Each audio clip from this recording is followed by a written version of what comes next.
नमस्कार दोस्तों, Indian haunted stories में आप सभी का एक बार फिर से स्वागत है। आज मैं आपको अधूरी हवस का 10वां एपिसोड सुनाने जा रही हूँ। इस कहानी को पूरा जानने के लिए मेरे चैनल को सब्सक्राइब कीजिए और कहानी को आप एंड तक ज़रूर सुनिएगा। दूसरे दिन सुबह मिताली का एसएमएस की जगह फ़ोन ही आ गया। राज की आंख मिताली की आवाज़ से ही खुली क्योंकि राज ने बिना देखे ही फ़ोन उठा लिया था। मिताली बोलती है, ओह अभी तक बेड पे पड़े हुए सो रहे हो? कोई जगाने वाला नहीं है तो कुंभकर्ण की तरह पड़े हुए हो? उठो, चलो, काम पर नहीं जाना? राज को मिताली की आवाज़ सुनते ही होठों पे मुस्कान की लहरें दौड़ उठती है। राज बोलता है, क्या बात है, इतनी सुबह सुबह सीधा कॉल? मिताली बोलती है, सुबह नहीं है, उठो, देखो दोपहर होने को आ गई है। रोज का यह ही टाइम है क्या? या उठाने वाली मायके गई है इसीलिए? मजाक करते हुए ठहका लगा के हंसने लगती है। ठीक है, फ्री हो तब कॉल करना। राज बोलता है, ठीक है, रेडी होके बाद में कॉल करता हूँ। राज उठता है और अपने रोज़मर्रा के काम निपटा के ऑफिस के लिए निकल जाता है। रास्ते में मिताली को कॉल करता है। राज बोलता है, हाय, बोलो, क्या बोल रही थी? मिताली बोलती है, ओह, हो गए जनाब आपकी सुबह। राज घराने जैसे ठाठ है आपके। हमारे यहाँ तो 7 बजे सुबह होती है। आपके शहर में भी तो 7 बजे सूरज निकल जाता है, पर आपके घर पर देर से आता होगा, कह के हंसने लगती है। राज बोलता है, आज कौन सी बाजू से सूरज निकला है? सुबह सुबह हमारी खिंचाई शुरू कर दी, एसएमएस की जगह सीधा फ़ोन। मिताली बोलती है, क्यों नहीं करना चाहिए? राज बोलता है, नहीं, मेरे कहने का मतलब आज से पहले ऐसा कभी नहीं हुआ इसीलिए। मिताली बोलती है, वक्त बदलता रहता है और वक्त का कोई भरोसा नहीं, कब कौन सा पड़ाव सामने आ जाए। एक पल में आसमान में बादल छाए होते हैं और दूसरे पल खुला आकाश। राज कहता है, लगता है फ्री हो गई हो? मिताली कहती है, हाँ, हो गई हूँ फ्री, बिल्कुल फ्री, आपकी दुआ से। धीरे से बोलती है, पर ना राज नहीं सुन पाता। राज बोलता है, क्या क्या? मिताली बोलती है, कुछ नहीं, ऑफिस पहुंच गए क्या? राज बोलता है, हाँ, बस पहुंच गया। मिताली बोलती है, ठीक है, तो आप अपना काम अच्छे से कीजिए, मैं फ़ोन रखती हूँ। राज कहता है, हाँ ठीक है, कह के फ़ोन काट देता है और फैक्ट्री में काम में उलझ जाता है। काम में व्यस्त हो जाता है, वक्त का पता ही नहीं रहता। मिताली का फ़ोन आता है, तब उसे मालूम होता है कि 2 बज चुके हैं। मिताली बोलती है, हेलो, क्या कर रही हो? खाना हो गया?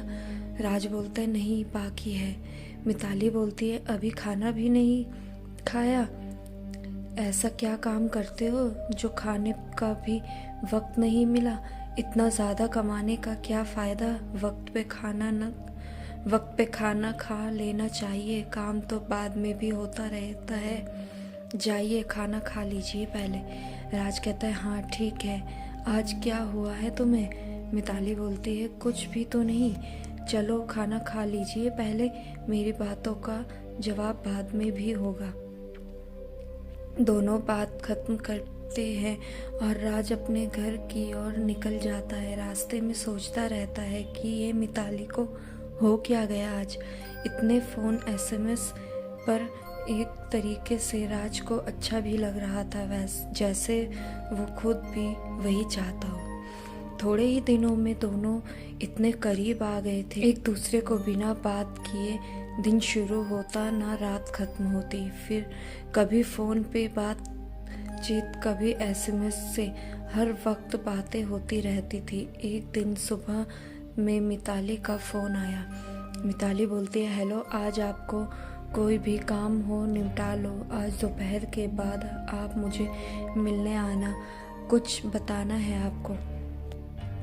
राज बोलता है, आज नहीं हो सकता, मैं आज कहीं टाउन के बाहर जाने वाला हूँ, कल मिलेंगे। मिताली कहती है, मैं कुछ सुनना नहीं चाहती, आज ही आपका कोई भी काम हो वो कल निपटाना।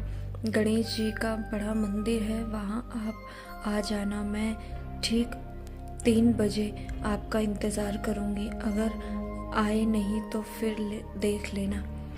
राज अबे अजीब जबरन है, मेरी बात तो समझो। मिताली गुस्से में बोलती है, मैं कुछ सुनना नहीं चाहती, आप आ रहे हो तो मतलब आ रहे हो, और कोई बहाना नहीं। इतना कह के भड़क के कॉल काट देती है। इधर राज भी सोचता है, अजीब है, पहले कभी ऐसे मिताली ने बात नहीं की मुझसे, आखिरकार बात क्या है। ठीक है, मीटिंग सब कल करूँगा, सबको कॉल करके कल की मीटिंग का टाइम मांगना है। आज के लिए सभी से माफ़ी भी मांगनी है। राज 3 बजने का अब बेसब्री से इंतज़ार करता है, कब 3 बजे और कब मिताली को मिलूं। एक तरफ खुशी भी है और एक तरफ थोड़ा सा दिल में डर भी है।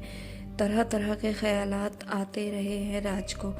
एक पल जैसे सदियों से कट रहे थे राज के, जैसे वैसे 3 बजने को आए और राज मिताली के कहे हुए मंदिर पर मिलने को चला गया। राज पहले ही पहुंच गया था मिताली के पहले। जिस रास्ते से मिताली आती है उसी रास्ते पे नज़र लगाए हुए आखिरकार राज का इंतज़ार ख़त्म हुआ। मिताली आते हुए नज़र आ रही थी। उसे आते देख थोड़ा जान में जान आई और धड़कने रेलगाड़ी की भांति तेज़ होती जा रही थी।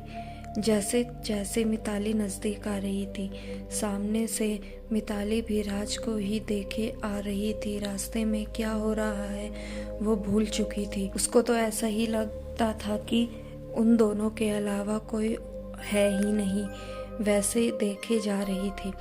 मिताली बोलती है, मेरे पहले आ गए, इंतज़ार तो ज़्यादा नहीं कराया ना। राज कहता है, नहीं थोड़ा सा। मिताली कहती है, माफ़ करना, आपको इंतज़ार करना पड़ा।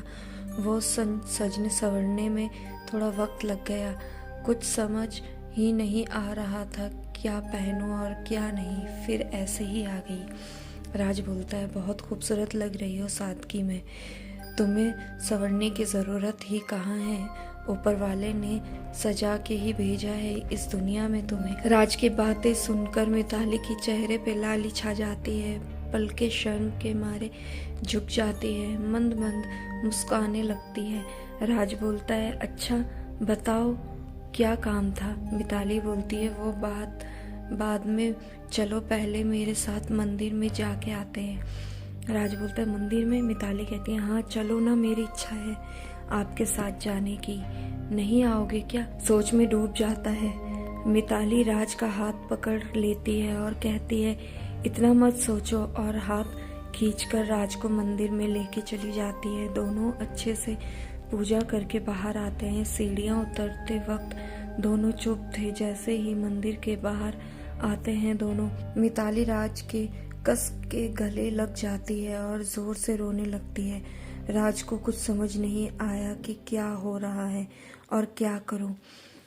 क्या हुआ था ऐसा मिताली के साथ, क्या बताने वाली थी वो राज को, ये कहानी हम आपको अगले एपिसोड में बताएंगे। तब तक के लिए आप मुझे इजाज़त दीजिए।